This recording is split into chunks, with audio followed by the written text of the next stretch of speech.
आज हमारे बीच में संत द्वय का आगमन हुआ है। विशेष रूप से हरिद्वार से माँ गंगा का आशीर्वाद लेकर भगवदिया विदुषी डॉक्टर साध्वी विश्वेश्वरी देवी जी का आगमन हुआ है। हम तालियों के नाद से उनका अभिनंदन व अभिवादन करें। और मैं हमारी मनोरथी भगवदिया वंदना ताई से निवेदन करूंगा कि वे उनका स्वागत और भावपूजन कर ले। फिर हम पूज्य गुरुदेव के श्रीमुख से मंगल में शुभाशीर्वाद भी ग्रहण करेंगे।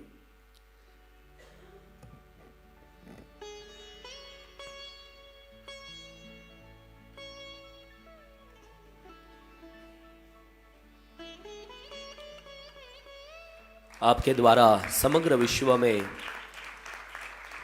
कथाओं के द्वारा मानवता का सुंदर संदेश दिया जाता है। धर्म सेवा हो रही है, संस्कृति की सेवा हो रही है और आपका निज स्थान हरिद्वार में है। हम आपका पुनश्च एक बार सांदीपनी के इस विद्या परिसर में श्री हरि के प्रेम परिसर में स्वागत करते हैं। मैंने कई बार कथाओं में भी कहा है कि घर की जो गृहिणी, घर की अन्नपूर्णा 2.5-3 घंटा रसोई घर में लगाकर बड़े ही भाव से अनेक प्रकार के व्यंजन तैयार करती हैं। वो बड़े प्रेम से जिमाती है, सबको भोजन कराती है। आग्रह पूर्वक थोड़ा सा और ले लीजिए।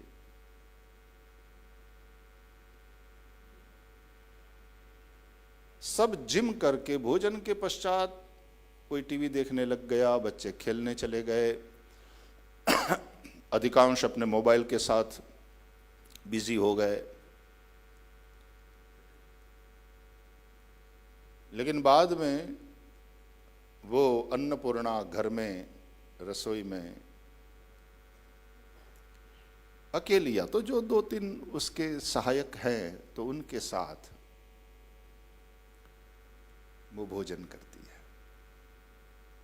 खुद अपनी थाली तैयार करके बैठती है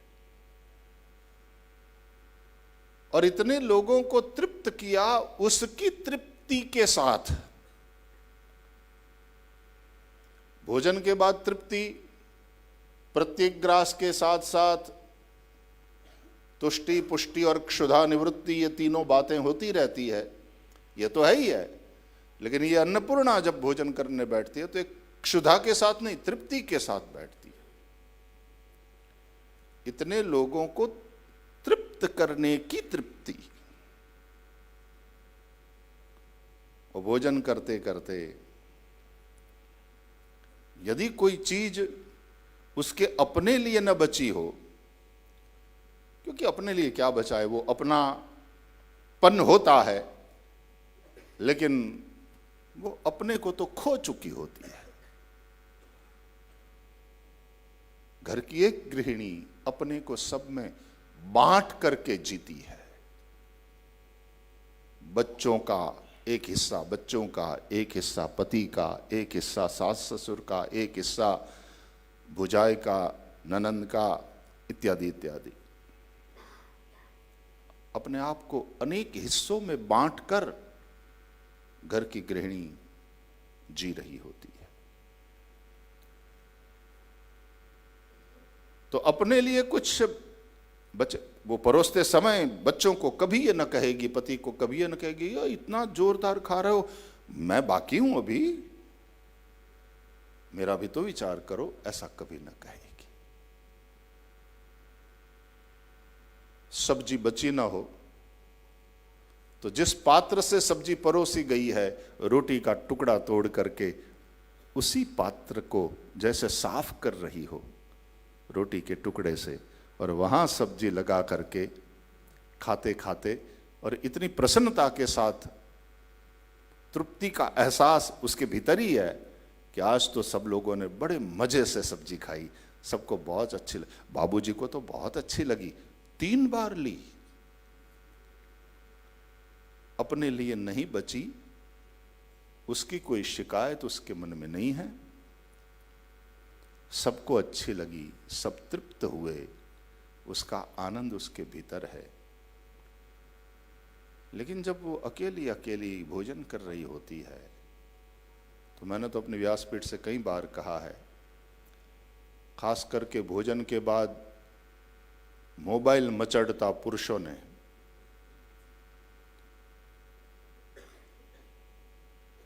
कि 10 मिनट मोबाइल मचड़्या पछी गोयणी तमने खास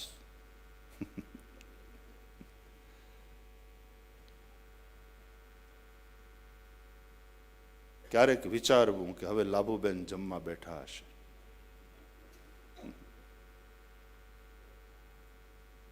और अचानक से पहुंच जाना चाहिए अंदर किचन में, और घर की गृहिणी जो आपको जिमाने के बाद तृप्त है और कुछ पा रही है, वो महाप्रसाद है। जाकर के कभी अपने हाथ से उसको परोसा जाए।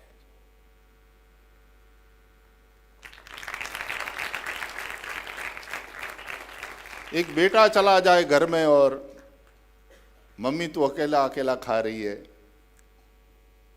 चल मैं तुझे परोसता हूं। एक पति अंदर चला जाए और वहां बच्चे भी बाहर गए हैं और तुम एक दूसरे के हो, वहां तो प्यार जताना, उसमें कोई पाबंदी तो है नहीं। अपने हाथ से निवाला उठाकर अपनी अन्नपूर्णा के मुख में कभी रखो और उसकी तृप्ति अपने चरम पर पहुंच जाएगी। उसके नेत्रों में जो अश्रु होंगे उस प्यार को पाकर,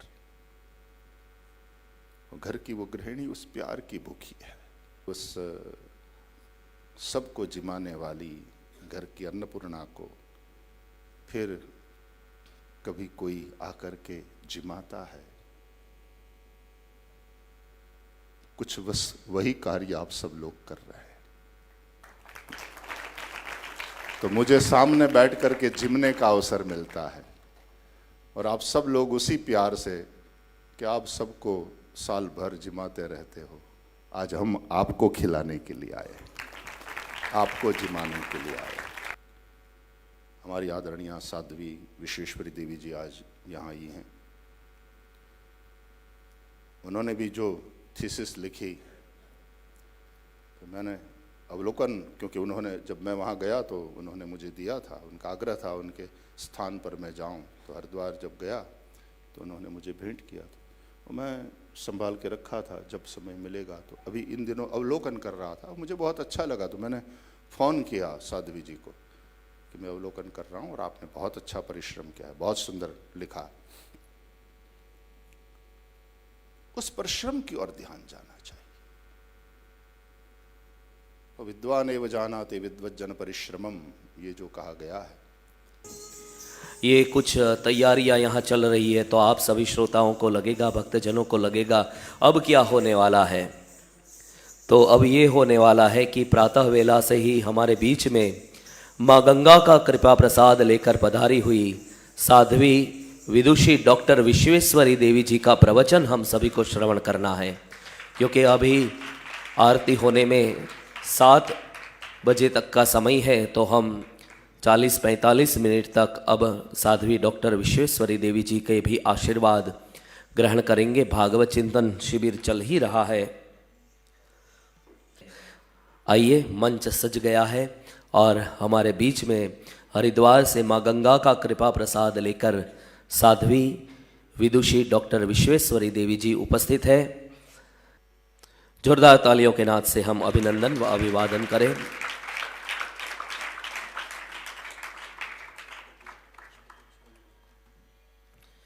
और वंदना ताई से विनती है, पुनश्च एक बार हम आपको कष्ट देना चाहेंगे, आप मंच पर पधारें और आपके द्वारा पुष्प गुच्छ से साध्वी विदुषी डॉक्टर विश्वेश्वरी देवी जी का भाव पूजन संपन्न होगा।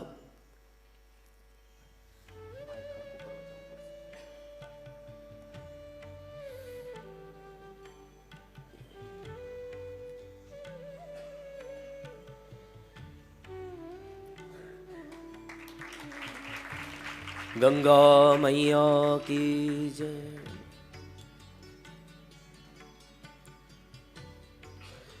क्या होता हमारा यदि हरिद्वार जैसे तीर्थ क्षेत्र नहीं होते, माँ गंगा जैसी नदियाँ नहीं होती, श्रीमद् भागवत महापुराण जैसा शास्त्र नहीं होता और भागवत महापुराण में भी वर्णित कुछ कथाएं नहीं होती। क्या होता हमारा यदि हम सभी पूज्य भाई श्री के समय में जन्मे नहीं होते।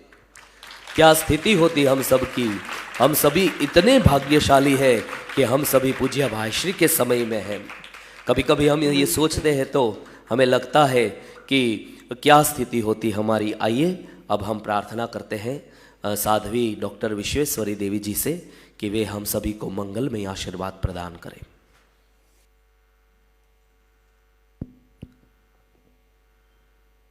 ओम ओम ओम।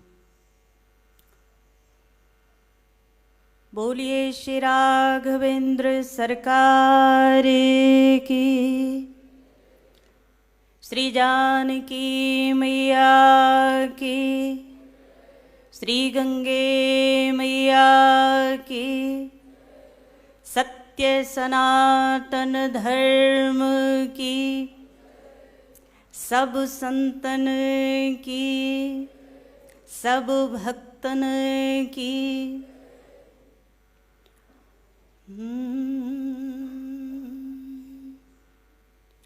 ओम स्वस्ति श्री गणेशाय नमः। भद्रयो भद्रो भद्रया सचमानागात्, स्वसारं जारोऽभ्येति पश्चात्, सुप्रकेतैर्द्युविरग्निर्वितिष्ठन् उषद्भिर्वर्णैरभिराममस्तात्। सीते वन्दामहे त्वारवाचि शुभगे भव, यथा नः सुमनासो यथा नः सुफला भुवः। जनकस्य कुले जाता देवमायेव निर्मिता, सर्वलक्षणसम्पन्ना नारीणामुत्तमा वधू। बोलिए जानकी मैया की।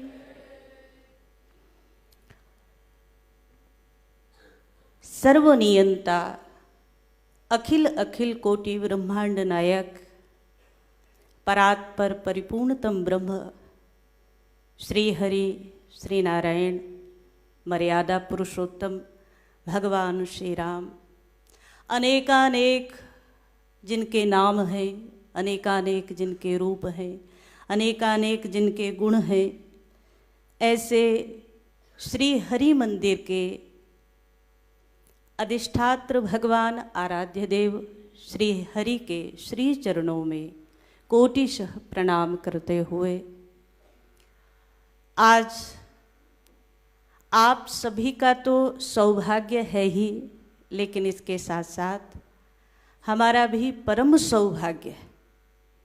आप सबका सौभाग्य हो सकता है पर हमारा परम सौभाग्य है, एक बार फिर कहें, क्योंकि आज श्री भगवान के श्री हरि मंदिर के 17वें पाटोत्सव महोत्सव में यहाँ पूज्य भाई श्री के सम्मुख बैठने और पूज्य भाई श्री को कुछ श्रवण कराने का सुअवसर मिला।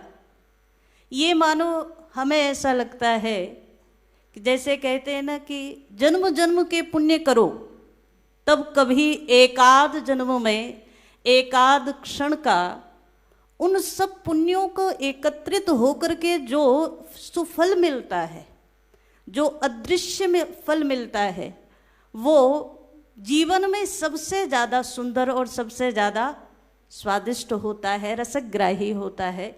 तो आज वो क्षण है जो हमने जीवन में इस जन्म में और पूर्व के जन्मों में जो भी शुभ कर्म किए, सत्कर्म किए, उन सब का परिणाम आज बड़े ही सहज सरल सरस व्यक्तित्व के धनी यहाँ आप सबके मध्य सत्य सनातन धर्म ध्वजा धारक पूज्य भाई श्री विराजमान हैं। हृदय से कोटि कोटि प्रणाम करते हुए भाई श्री के लिए सुबह प्रातः काल का यद्यपि थोड़ा सा ही सत्र हम सुन पाए थे, लेकिन उसमें भी जो विषय रहा वो श्रीमद्भागवत का रहा। इससे पूर्व भी श्रीमद्भागवत का सुंदर विषय चल रहा था, पर पूज्य भाई श्री का ऐसा आदेश रहा और सुबह के सत्र में पूज्य श्री के श्रीमुख से जो शब्द निकले वो अभी अभी हमने एक बार कहे भी। हमने कहा श्री वाल्मीकि रामायण में श्री सीता जी का जीवन दर्शन, इस विषय पर हमने शोध कार्य संपन्न किया था 2012-13 में। तो उस समय पीएचडी अवार्ड हुई थी, लेकिन इस समय जब पूज्य भाई श्री के श्री मुखारविंद से जब प्रातःकालीन सत्र में आपने कहा कि आपका परिश्रम सफल हुआ है, उस समय हमें लगा आज सच्ची पीएचडी आज अवार्ड हुई है, क्योंकि संतों के श्रीमुख से और पूज्य भाई श्री, हमें जो लगता है, हम बचपन से पूज्य श्री को श्रवण करते आ रहे हैं, बहुत सारे लोग हैं जो कथावाचक हैं, पर भाई श्री का हमें ऐसा लगता है कि आप साक्षात सरस्वती के वरद पुत्र हैं और भगवती सरस्वती ने साक्षात आपको इस धरा पर प्रकट किया है। आप साक्षात गंगा की प्रतिमूर्ति है, आप शब्द की प्रतिमूर्ति हैं, आप शास्त्र की प्रतिमूर्ति हैं। और ये केवल ये मत मान लेना कि यहाँ हम बैठे हैं इसलिए बोल रहे हैं, ये हमारा अनुभव बोल रहा है। तो पूज्य भाई श्री का आज आदेश मिला कि श्रीमद् वाल्मीकि रामायण पर आपने जो थीसिस लिखी है उसी पर कुछ आप भी श्रवण कराएं। तो यहाँ हम निवेदन कर रहे हैं, श्रीमद् वाल्मीकि रामायण एक अद्भुत ग्रंथ है, आर्ष ग्रंथ है, संस्कृत वाङ्मय जो सत्य का यशोगान करता है, संस्कृत वाङ्मय जो हमें व्यवहार की शिक्षा देता है, संस्कृत वाङ्मय वो है जो जीवन में चरितार्थ करके दिखाता है कि हमें जीवन कैसे जीना है।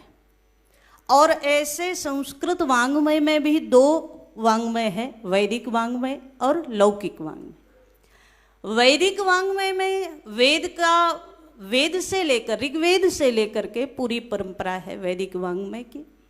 और लौकिक वाङ्मय में, लौकिक संस्कृत में सबसे पहला ग्रंथ है जिसको हम रामायण कहते हैं। रामायण आद्य काव्य है, महर्षि वाल्मीकि कृत प्रथम ग्रंथ है लौकिक संस्कृत का। और जब हम लोग रामायण में भी हम लोग देखते हैं, दर्शन करते हैं, यद्यपि तत्व का निर्मल दर्शन महर्षि वाल्मीकि नित्य प्रति कर रहे थे, क्योंकि याद रखना तत्व ऐसी चीज है जो अनुभूति में तो सबके है, पर वो प्रकट कब हो जाए, कैसे हो जाए, ये कह पाना मुश्किल है। तो महर्षि वाल्मीकि जी तपः पुंज है।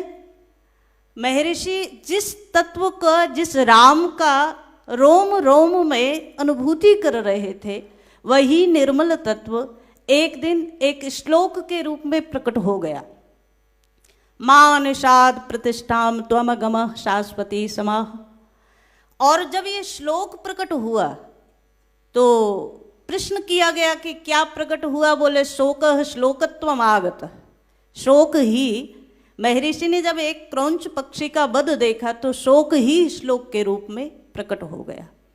लेकिन क्या ये शोक ही था? कहा महाराज, केवल शोक नहीं था।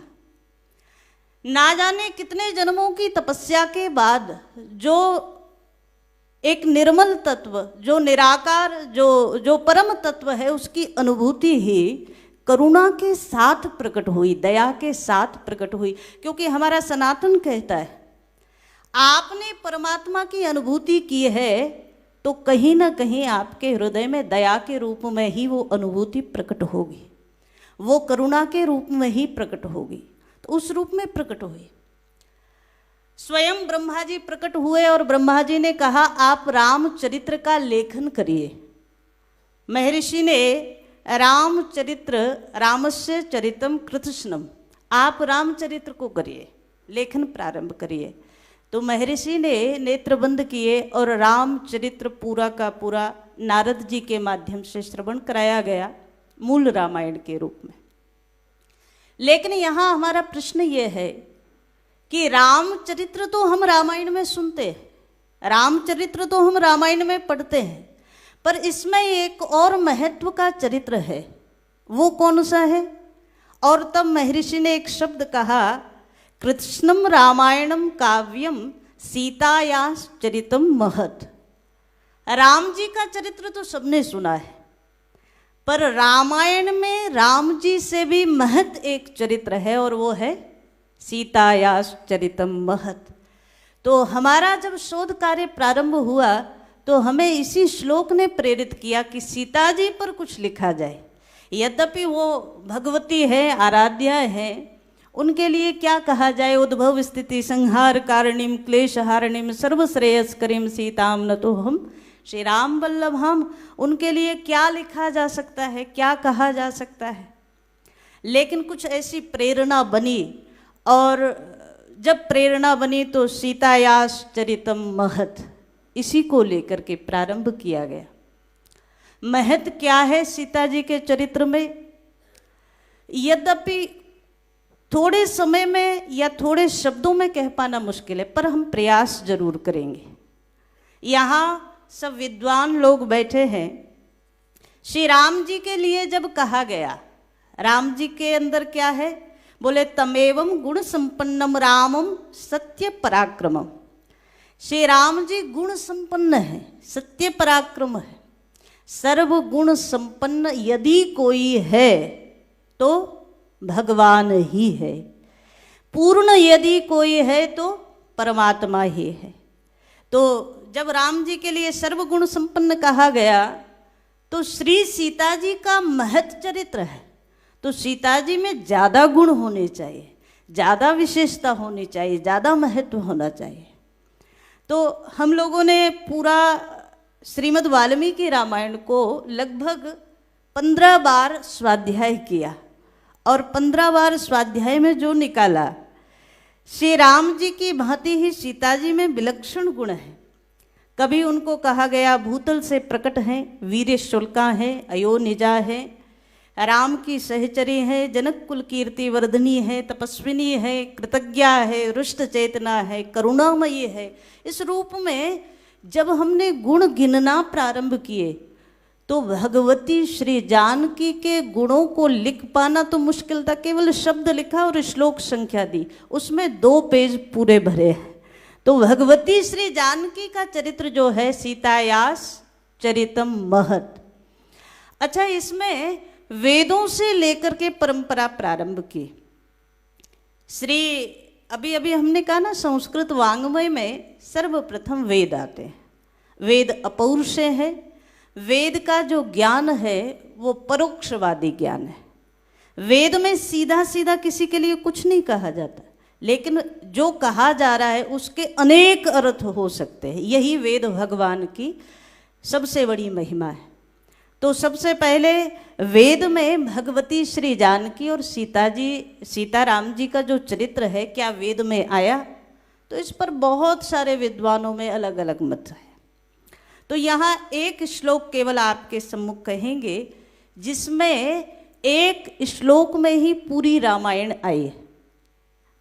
यहाँ ये श्लोक ऋग्वेद में भी आया और ये श्लोक सामवेद में भी आया, दोनों जगह आया। भद्रो भद्रया सचमान आगात स्वसारम जारो अभ्येति पश्चात सुप्रकैतैर्द्युविरग्निर्वितिष्ठन् नुषद्भिर्वर्णैरविराममस्तात्।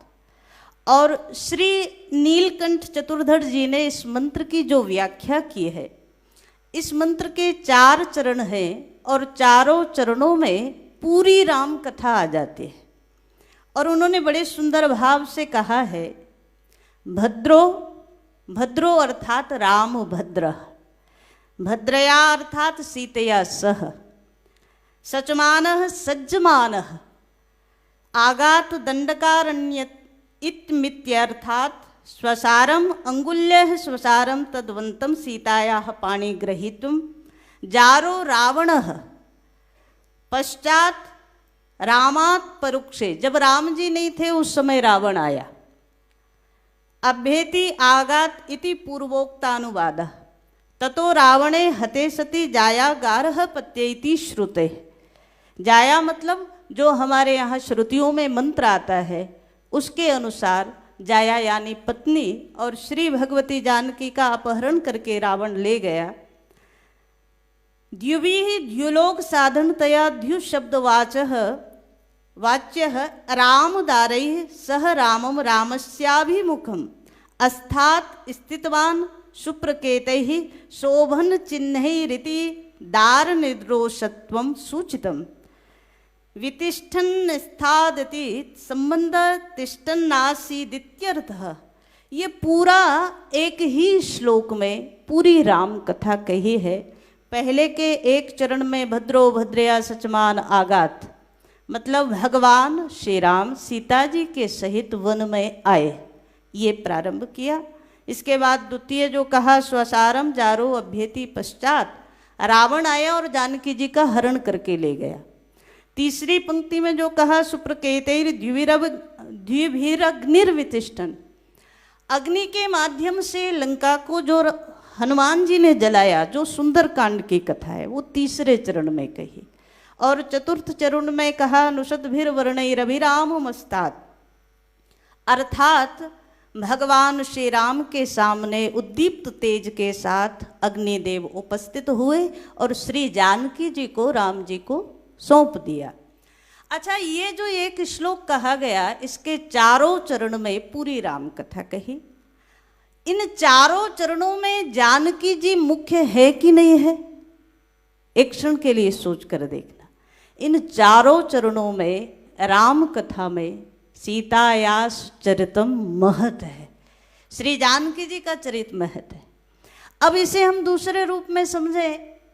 जन्म से यदि हम देखें, भगवान श्री राम का जो जन्म हुआ राम कथा में, रामायण में, श्री रामचरितमानस में, तो मानस में तो यद्यपि दो प्रकार कहे गए और इस विषय में तो पूज्य भाई श्री ज़्यादा इंगित कर सकते हैं। एक और कहा भय प्रकट कृपाला, भगवान प्रकट हुए और बाद में भगवान शिशु रूप में आए, राम जी का प्राकट्य जो कहा। एक जगह लिखा जादिन ते हरि गर्भ ही आए, भगवान मातृ गर्भ में आए, कौशल्या माता के गर्भ में आए। तो जो गर्भ में आया है वो उसने जन्म भी लिया होगा। एक जगह ये भी आया जन्मे एक संग सब भाई। तो ये तो हम भी चाहेंगे कि भाई श्री इस पर ज़्यादा प्रकाश डालें और पूज्य भाई श्री का प्रसाद हम लोगों को मिले। लेकिन वाल्मीकि रामायण में भगवान श्री राम स्वयं भगवती कौशल्या के द्वारा प्रकट होते हैं, जन्म लेते हैं, ऐसा वाल्मीकि रामायण में है। अब हम चर्चा कर रहे हैं सीतायास चरितम महत। भगवान श्री राम यज्ञ के प्रसाद से मातृ गर्भ से जन्म लेते हैं, कौशल्या माता के गर्भ से, ऐसा रामायण कहती है। लेकिन भगवती जानकी महत है, तो महत है तो भगवती जानकी ने न मातृ रूप में किसी को स्वीकार किया, न पितृ रूप में स्वीकार किया। भगवान ने पितृ रूप में तो नहीं स्वीकार किया, पर मातृ रूप में स्वीकार किया। पर यहाँ भगवती श्री जानकी जी का चरित्र महत है, तो महत इसीलिए है कि भगवती जानकी का जो अवतार हुआ वो ना पिता के द्वारा हुआ, ना माँ के द्वारा हुआ। और इसीलिए संत जन कहते हैं कि राम जी को, भगवान को आने के लिए तो माँ के गर्भ की भी आवश्यकता पड़ी, लेकिन शक्ति स्वरूपा जानकी को आने के लिए माता और पिता दोनों में से किसी की आवश्यकता नहीं पड़ी। इस पृथ्वी को ही माँ मान करके भगवती जानकी अथमे कृष्ट क्षेत्रम लांगलादुत्थिता ततः क्षेत्रम शोधयता लब्धा नामना सीतेति विश्रुता, इस रूप में भगवती जानकी का प्राकट्य हुआ। तो अगर हम जन्म के रूप में देखें, अवतार के रूप में देखें, तो सीतायास चरितम महत, श्री जानकी का चरित्र ज़्यादा महनीय है। इसके बाद अन्य अन्य लीलाएं, कथाएं वो तो निरंतर हैं ही हैं, लेकिन हम लोग चिंतन करें केवल सीतायास चरितम महत। बिना सीता जी के रामायण अपूर्ण है, बिना सीता जी के चरित्र के राम चरित्र अपूर्ण है। बिना सीता जी के चरित्र के राम कथा के जितने पात्र हैं वो सब पात्र अपूर्ण है, इसलिए सीतायास चरितम है। हम लोग चिंतन करें, जन्म अद्भुत हुआ, अलौकिक हुआ, अयोनिजा रूप में श्री भगवती जानकी प्रकट हुई। उसके बाद जब विवाह का अवसर आया तो वहाँ भी वीर शुल्का, वीर शुल्का मतलब वीर्य का शुल्क देकर भगवान ने पाणी ग्रहण किया राम जी ने। राम जी जब आए तो वीर शुल्केति में कन्या स्थापिते यम अयोनिजा, श्री जानकी जी के लिए सारे पृथ्वी भर के राजा लोग आए, देश देश के भूपति नाना सब लोग आए। एक शिव धनुष रखा गया मध्य में, और जब शिव धनुष रखा गया तो सबसे बस यही कहा गया कि आप शिव धनुष को उठाएं और शिव धनुष पर प्रत्यंचा चढ़ाएं। लेकिन एक दो नहीं, 10,000 राजा भी एक साथ मिल करके शिव धनुष को नहीं उठा पाए। मानसकार कहते हैं, भूप सहस 10 एक ही 12, लगे उठावन टरहि न टारा। तो यहाँ भी यदि हम लोग देखें तो श्री जानकी जी का चरित्र महनीय है, क्योंकि पूरे विश्व भर के राजा श्री जानकी जी के विवाह के समय जब आए सभा में, तो श्री जानकी जी के लिए जो वीर का शुल्क रखा गया था उसको कोई पूरा नहीं कर पाया। और तब भगवान श्री राम के द्वारा शिव धनुष का खंडन हुआ और भगवती श्री जानकी जी का पाणी ग्रहण हुआ।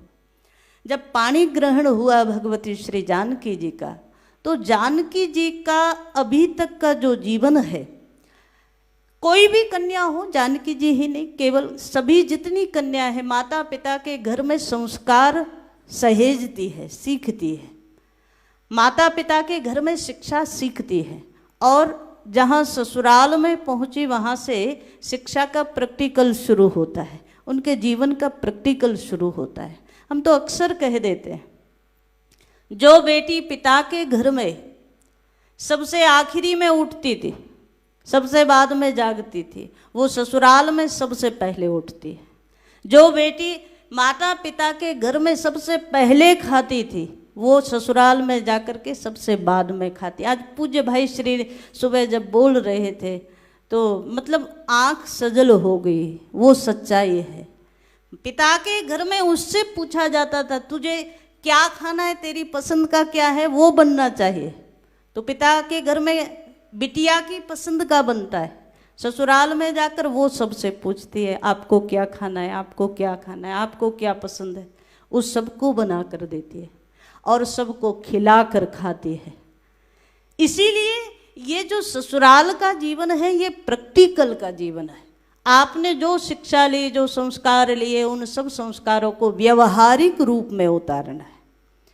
तो महर्षि वाल्मीकि ने भी जब श्री जानकी जी का जो ससुराल का जीवन प्रारंभ हुआ और उसको जब लिखा तो व्यवहारिक पक्ष इतना सुदृढ़ लिखा। कभी कभी हम कहते हैं मर्यादा का सर्वोच्च आदर्श, और वो भी व्यवहारिकता में प्रत्येक मानव मात्र के लिए सर्वोच्च शिक्षा यदि कहीं से मिलती है तो श्री सीताराम जी के जीवन चरित्र से ही मिलती है और कहीं से नहीं मिल सकती। जिस समय श्री भगवती विवाहित होकर के आई अयोध्या में, कैसा स्वरूप है श्री भगवती जानकी का, बोले पलंग पीठ तज गोद हिंडोरा। जनक महाराज के भवन में जब तक रही तो जनक महाराज ने या तो गोद में पाला या तो हिंडोले में झुलाया। कभी कठोर भूमि में जिसने चरण नहीं दिया, अब उसके व्यवहार की सामने परीक्षा है। जिस समय भगवान श्री राम के लिए वन का आदेश हुआ, राम जी को वनवास मिला, 14 वर्ष के लिए तापस वेश विशेष उदासी, श्री भगवान के लिए वन का आदेश हुआ, तो यहाँ भी सीतायास चरितम महत, उसका दर्शन करना। वन किसके लिए? वचन में बंधे थे महाराज अवधेश, तो 14 वर्ष का वनवास किसके लिए दिया? राम जी के लिए, श्री जानकी के लिए दिया क्या? श्री जानकी के लिए वो वनवास नहीं था, श्री राम के लिए था, लेकिन एक क्षण के लिए सोच करके देखना, उस समय श्री भगवती जानकी को जब पता चला मेरे परमेश्वर, मेरे परमात्मा, मेरे प्राणेश्वर भगवान राम वनवासी बनने के लिए तैयार हैं, तो श्री जानकी ने एक क्षण में, कई बार आपने देखा होगा व्यवहार में, जिस समय पिता किसी भी अपरिचित के हाथ में बिटिया का हाथ देता है और 4 मंत्र बोल करके अग्नि के फेरे करके जिसको सौंप देता है, बिटिया 20, 22, 25 वर्ष जिस घर में रही, जिस संबंधों में रही, उन सब संबंधों को एक क्षण में त्याग करके एक नया संबंध बना करके नए परिवार में चली जाते हैं। हम अक्सर कहते हैं कोई साधु भी इतना बड़ा त्याग नहीं कर सकता, कोई विरक्त भी इतना बड़ा त्याग इतनी शीघ्रता से नहीं कर सकता, 25 वर्ष का संबंध एक क्षण में छोड़ दे, लेकिन बिटिया करती है। श्री जानकी ने आज एक तो वहां त्याग किया, पिता का घर छोड़ करके ससुराल में आई, और दूसरा बड़ा त्याग जब पता चला कि भगवान श्री राम वनवासी बनने वाले हैं, श्री भगवती जानकी ने एक क्षण में पूरे अयोध्या जैसे वैभव का त्याग कर दिया, पति के पीछे चलने के लिए तैयार हो गई। ये सीतायास चरितम महत, ये श्री जानकी जी का चरित्र है महाराज।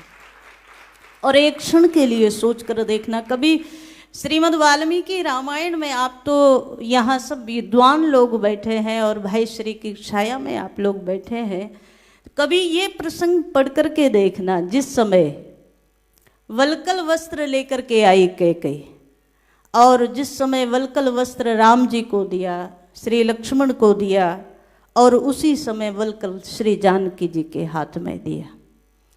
एक क्षण के लिए सोचना, पूरा राजभवन रो पड़ा। श्री भगवती जानकी जनक की बेटी, विदेहराज की कन्या, पलंग पीठ तज गोद हिंडोरा, सिय न दीन पग अवनी कठोरा, जिसने कभी कठोरता शब्द नहीं सुना, जिसने कभी दुख शब्द नहीं सुना, वो भगवती जानकी, उसके हाथ में मुनि पत्नियों के पहनने योग्य 3 वस्त्र दे दिए कैकेयी ने। और जब वो वस्त्र दिए तो श्री वाल्मीकि जी महाराज दर्शन करा रहे हैं, सामने अवधेश ने सिर पीट लिया, अवधेश रो पड़े, लेकिन कुछ बोल नहीं पाए।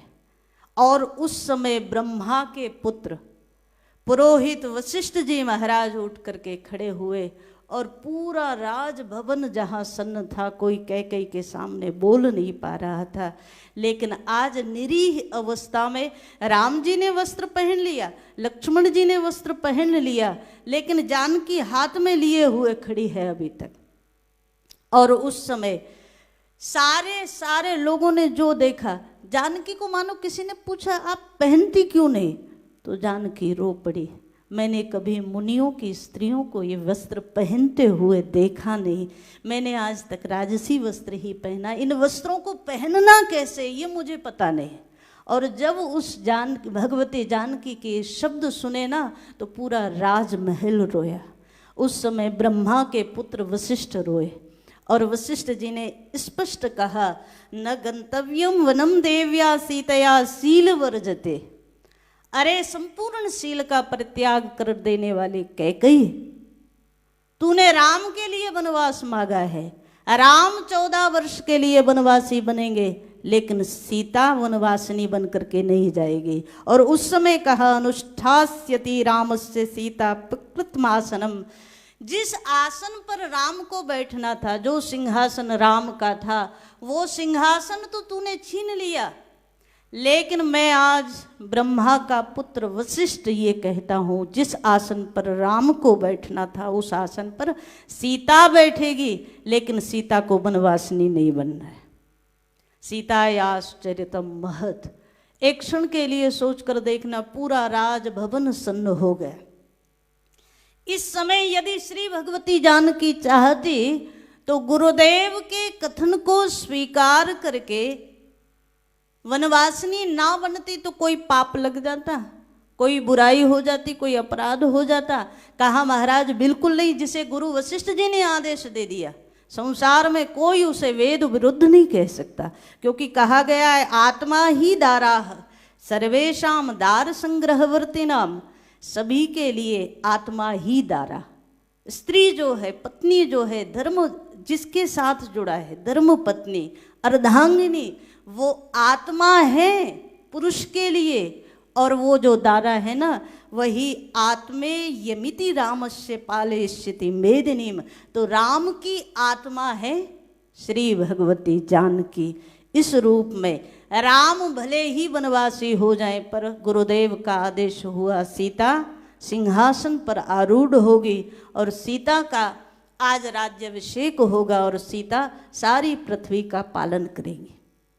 लेकिन भगवती श्री जानकी जी के लिए जो कहा गया था, सीतायास चरितम महत, श्री जानकी ने गुरुदेव के चरणों में सिर रख दिया। गुरुदेव, यदि पति सुख में रहे तो पत्नी का धर्म है कि एक बार पति पर ध्यान ना दे, कोई बात नहीं, लेकिन पति यदि दुख में रहे, उस स्थिति में यदि पत्नी ने सुख को चुन लिया तो वो पत्नी अधम है, वो स्त्री अधम गिनी जाएगी। आज श्री भगवती जानकी ने कहा मेरे भगवान यदि वनवासी बनेंगे तो भगवान के पीछे पीछे मैं भी बन के लिए जाऊं। किसी ने कहा कि आप वन में जाकर क्या करोगे? वन में बड़ा संकट है, फल मूल नहीं मिलेंगे, सुंदर वस्त्र आभूषण नहीं मिलेंगे, पैरों में कंटक चुभेंगे, पैरों में कांटे चुभेंगे, ऐसे में क्या करोगे वन जा करके? श्री भगवती जानकी ने एक बड़ी सुंदर बात कही, श्री भगवान से निवेदन किया, महाराज मैं आपसे कभी भी जीवन में सुख की मांग नहीं करूंगी। और ये जो शब्द है ये प्रत्येक भारतीय नारी के लिए आचरणीय है। श्री जानकी जी ने कहा मैं आपके साथ जाऊंगी तो वन, यदि त्वं प्रस्थितो दुर्गम वनमध्यैव राघव, आप यदि आज वन के लिए जाएंगे तो अग्रतस्ते गमिष्यामि, आपसे आगे आगे मैं जाऊंगी। किसी ने कहा पत्नी पीछे चलती है, आगे नहीं चलती, लेकिन श्री जानकी जी का भाव यदि वाल्मीकि महाराज के, महर्षि वाल्मीकि के श्री मुख से सुनेंगे तो आपको लगेगा। श्री जानकी ने कहा सुख में पत्नी पीछे चलती है, लेकिन जहाँ कांटे कंकड़ हो वहाँ अग्रतस्ते गमिष्यामि मृदगंती कुश कंटकान, मेरे पति के रास्ते में जो कंकड़ आएंगे, जो कांटे आएंगे, तो मैं आगे आगे चलूंगी ताकि मेरे चरणों में वो कांटे चुभें और मेरे भगवान के चरणों में कोई कंटक, कोई कांटा ना चुभे, मैं आगे चलूंगी। अग्रतस्ते गमिष्यामि। संसार में जितनी भी पत्नियां हैं वो सुख की इच्छा लेकर के पति सेवा में जाती हैं, लेकिन श्री जानकी सीतायास चरितम महत ऐसे ही नहीं कहा। श्री जानकी के शब्द हैं राजभवन का त्याग करके। और वाल्मीकि जी ने तो बड़ी सुंदर बात कही है, जिस समय वनवासी बन रहे हैं भगवान, तो भगवान ने जो भी उनका निजी वस्तुएं थी, आभूषण थे, वस्त्र थे, उन सब का दान किया है।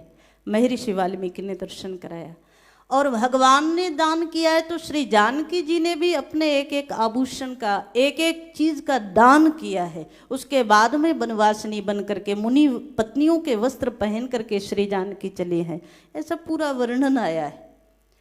श्री भगवान से स्पष्ट कहते हैं नते दुखम करिष्यामि, मैं आपको कभी कष्ट नहीं दूंगी।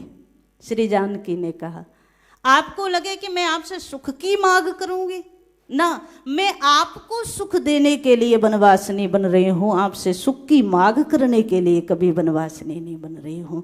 मैं आपको कभी सुख, कभी दुख नहीं दूंगी, सुख ही दूंगी, इसके लिए आपके साथ जा रही हूँ। और वनवासिनी बनने का मतलब ये मत समझ लेना जैसे आज आप लोग जाते हो ना बड़ी जंगल सफारी के लिए, घूमने के लिए, 4 दिन के लिए कहीं चले गए, वो मत समझ लेना। उस समय जंगल की स्थिति एक क्षण के लिए कल्पना भी करोगे ना तो कल्पना में भी भय लगेगा। जहाँ कोई रास्ता नहीं था, जहाँ जाने का पता नहीं कहाँ पहुँचना है, आज भोजन मिलेगा नहीं मिलेगा, फल मिलेगा, मूल मिलेगा कि नहीं मिलेगा, पानी मिलेगा कि नहीं मिलेगा, कोई पता नहीं। ऐसी स्थिति में मुनि स्त्रियों के 3 वस्त्र धारण करके नंगे पैर और भगवान के साथ चलने के लिए श्री जानकी तैयार हैं। नते दुखम करिष्यामि निवसंति त्वया सह, मैं आपके साथ निवास करूंगी पर कभी आपको दुख नहीं दूंगी। और ऐसी स्थिति में अग्रतस्ते गमिष्यामि भोक्षे भुक्तवती त्वयि, मैं आपके आगे आगे चलूंगी, श्री जानकी जी ने कहा। उसके बाद आप खा लेंगे और कुछ बचेगा तो मैं खाऊंगी, वरना मैं व्रत ही करके रहूंगी, पर जाऊंगी आपके साथ, सेवा में आपके रहूंगी। तो श्री भगवती का जो चरित्र है, सीतायास चरितम महत, वो इतना महान है महाराज, शब्दों में नहीं कहा जा सकता। एक क्षण के लिए सोच कर देखो, बिटिया को जब पिता विदा करता है तो कितने कितने उसके भविष्य के लिए अरमान होते हैं, कितने कितने भाव होते हैं, कितने कितने स्वप्न होते हैं। मेरी बिटिया जहाँ जाए रानी बन करके रहे, हर पिता की ख्वाहिश होती है, उसके मन का भाव होता है, चिंतन होता है, हर माता पिता चाहता है। और जनक महाराज ने तो अपनी बिटिया को महारानी बनाकर ही भेजा था। लेकिन उस समय की एक क्षण के लिए चिंतन करके देखो, उस झांकी का जब विदा किया था जनक महाराज ने जानकी को, और उसके बाद दोबारा मिलन हुआ पिता पुत्री का, वो अद्भुत है महाराज। एक क्षण के लिए सोच कर देखना, वो पिता जिसने अपनी कन्या को कभी कठोर भूमि पर चरण भी नहीं रखने दिया, उसने जब चित्रकूट में जानकी का दर्शन किया, सीय विलोक धीरता त्यागी, श्री जनक महाराज ने जिस समय जानकी को विदा किया था, उस समय भी धैर्य छूट गया था जनक का, रहे कहावत परम विरागी। लेकिन उसके बाद दूसरा दर्शन हुआ, जनक महाराज की महारानी सुनैना इत्यादि जब कौशल्या इत्यादि से मिलने गई, महारानियों से मिलने गई, और चित्रकूट की भूमि में वहाँ जिस समय जानकी को लेकर के आए, और मर्यादा देखो, एक एक शब्द में अद्भुत मर्यादा। वहाँ पिता आए हैं तो जानकी दौड़ कर नहीं चली गई कि पिता से मिलने के लिए चली जाऊँ, माँ से मिलने के लिए चली जाऊँ। माता पिता आए हैं, विवाह के बाद आज प्रथम मिलन होना है, लेकिन वहाँ भी जानकी नहीं गई है। सुनैना जी आए हैं, कौशल्या इत्यादि सब महारानियों से प्रार्थना की, बातचीत हुई। उसके बाद जब जाने लगी तो भगवती सुनैना ने कौशल्या जी से प्रार्थना की, क्या मैं जानकी को अपने साथ ले जाऊं, सभी परिजनों से, सभी स्वजनों से मिल लेगी। और वहाँ दर्शन आया, जब जानकी को लेकर के माँ सुनैना आई। यहाँ जनक महाराज किसी गुरुदेव इत्यादि के साथ सब व्यवस्थाओं में सब वहाँ थे, और वहाँ से जब लौट करके आए और जिस समय जानकी को देखा, चित्रकूट की भूमि में मानसकार ने जो शब्द लिखे, तापस वेश जनक सिय देखी। जिस समय तपस्वी वेश में जानकी को श्री जनक महाराज ने देखा, जिस जानकी को राजसी वेश में विदा किया था, उस जानकी को तपस्विनी वेश में देखा, और जानकी पिता के हृदय से लगी, तो जनक जैसा ज्ञानी रोया। कष्ट के लिए नहीं रोया, जानकी के आचरण को देख करके। और वहाँ मानसकार ने जो शब्द लिखा, पुत्री पवित्र किए कुल दो। आज मेरा सौभाग्य जाग गया, आज मेरा कुल पवित्र हो गया। जनक महाराज कह रहे हैं, बेटा यदि, पुत्र यदि सुपुत्र निकल गया तो एक कुल को पवित्र करता है, पर बिटिया यदि सुपुत्री निकल गई तो 2-2 कुलों को पवित्र करती है। और आज जनक महाराज ने चित्रकूट में कहा, पुत्री पवित्र किए कुल दो, सुजस धवल जग कह सबको। संसार में आज आपके सुयश को सारा संसार कह रहा है। दुनिया का कोई पिता होता तो कहता, मेरी बिटिया को जिसे मैंने महारानी बना करके भेजा था, उसे आज वनवासिनी बना दिया। पर जनक महाराज ने श्री जानकी के महत्व चरित्र को देख करके, चरित्र की पवित्रता को देख करके आज गौरव किया, मेरा कुल तो पवित्र हुआ ही, रघुवंश को भी मेरी जानकी ने पवित्रतम कर दिया। तो सीतायास चरितम महत, विशेष रूप से चर्चा तो बहुत है और आप सभी लोग ऐसे सुधी जन बैठे हैं, विद्वत जन बैठे हैं, कहाँ तक कहें, बस बहुत कम शब्दों में ही अपनी वाणी को ये कहते हुए विराम दे रहे हैं। राम जी का चरित्र तो निर्मल है ही, राम जी का चरित्र तो अद्भुत अलौकिक है, पर श्री जानकी जी सीतायास चरितम महत, और श्री जानकी भगवती की कृपा से ही इस विषय को लेकर इस पर एक शोध ग्रंथ हमारे मध्य में आया और आज पूज्य भाई श्री का आशीर्वाद मिला। हमेशा यही भगवान श्री हरि के चरणों में निवेदन है, ऐसे ही भाई श्री का आशीर्वाद मिलता रहे, आप सभी विद्वजनों का आशीर्वाद शुभेच्छा मिलती रहे। एक बार पुनः श्री हरि के चरणों में प्रणाम करते हुए जय श्री राम, जय श्री कृष्ण, जय जय श्री सीताराम।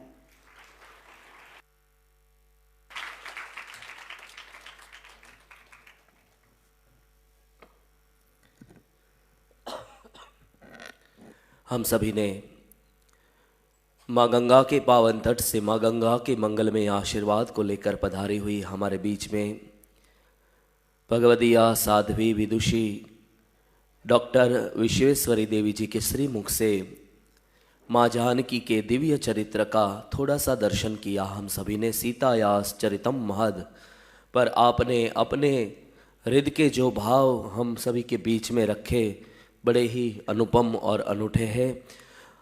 माँ जानकी जनक सुता जग जननी जानकी, अतिशय प्रिय करुणा निधान की। मलुक पीठाधीश्वर वाले पूज्य महाराज जी कहते हैं रामायण का यह गायत्री मंत्र है। तो ऐसा दिव्य चरित्र है माँ जानकी का जो आपके द्वारा हम सभी को सुनाया गया, हम सभी धन्य हुए। एक बार तालियों के नाद से हम पुनश्च अभिनंदन और अभिवादन करें। और अब भगवदिया वंदना ताई हमारे मनोरथी, उनसे निवेदन है मंच पर पधार कर स्वागत करेंगे।